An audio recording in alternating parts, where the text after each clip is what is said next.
For 76 years, this icy sphere orbiting at the edge of our solar system held a secure spot in textbooks, planetariums, and our collective imagination. It was the ninth planet. Then, without warning, the title was revoked. The story begins in 1930 at the Lowell Observatory. A 24-year-old amateur astronomer named Clyde Tombaugh spent months painstakingly comparing photographs of the night sky until he finally spotted a tiny moving speck. Over the decades that followed, Pluto's status went completely unquestioned. It became a staple of science education, inspiring everything from space missions to the name of a famous cartoon dog. Generations grew up with a 9-planet solar system. Pluto was the beloved underdog. When the scientific community eventually gathered to rewrite the rules and kick Pluto out of the club, the public reacted with genuine anger, taking the demotion as a personal betrayal. The trouble for Pluto started in the 1990s. Telescopes had become significantly more powerful, allowing astronomers to peer much deeper into the dark, freezing expanse beyond Neptune. What they found was a massive, dense ring of icy celestial bodies left over from the formation of the solar system. Pluto was not a lone wanderer. It orbited inside this newly discovered region, known as the Kuiper Belt. The situation reached a breaking point in 2005, when astronomer Mike Brown discovered Eris. This was another icy body out in the Kuiper Belt, and it had a mass even greater than Pluto's. This discovery forced a categorization crisis.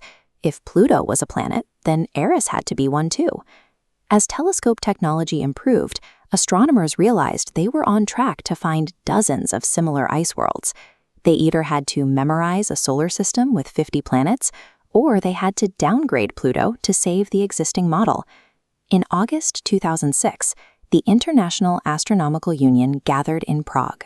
Their goal was to formally vote on a strict definition for the word planet for the very first time. The committee agreed on 3 specific rules. First, a planet must orbit the sun. Second, it must have enough mass that its own gravity pulls it into a nearly round shape.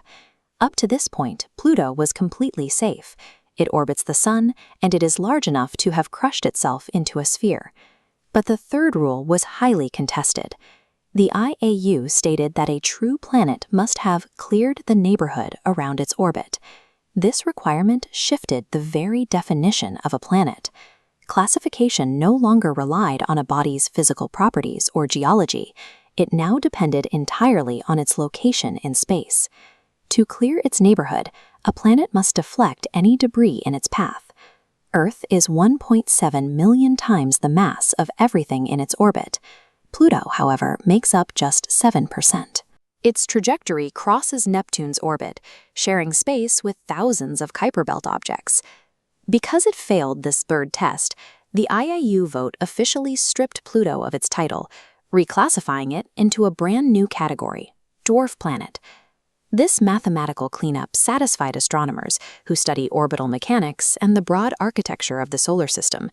But it immediately angered a completely different group of researchers, planetary scientists, the people who actually study the physical geology of these worlds.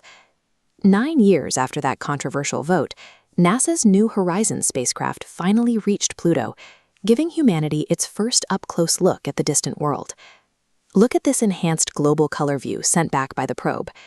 Instead of a dead, frozen rock, the data revealed a geologically active world with incredibly complex terrain, multiple climate zones, and a distinct atmosphere. These closer images highlight massive nitrogen ice glaciers, like the area known as Sputnik Planitia. Right along its edges are chaotic mountain ranges made of solid water ice that appear to be actively floating in the denser nitrogen. Across these vast cellular plains, there are almost no impact craters. In the context of the outer solar system, that means this surface is actively regenerating. It is geologically young and alive. For planetary scientists, this data exposed a glaring logical flaw. They were looking at a world with flowing glaciers, a protective atmosphere, and towering mountains, and they were told it was not a planet simply because of its zip code. Alan Stern, principal investigator for the New Horizons mission, became one of the loudest voices pushing back, arguing that the IAU definition is deeply unscientific. Here in this orbital simulation, you can see his primary argument against the orbit clearing rule. Because the size of an orbital zone grows the further out you go, and orbital speeds slow down, it takes progressively more mass to sweep a path clear.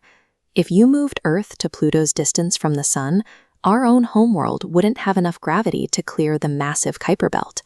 Under the IAU's rules, Earth would be a dwarf planet too. The debate over Pluto is a clash of scientific philosophies. It pits the astronomers' focus on orbital mechanics and cosmic architecture against the planetary scientists' focus on physical traits and geology. In the end, this icy world has not changed at all since the day Clyde Tombaugh first spotted it. It still orbits in the dark, growing new glaciers and maintaining its atmosphere. The only thing that shifted is our human attempt to sort the universe into neat little boxes. Whether those boxes accurately define reality is up to you.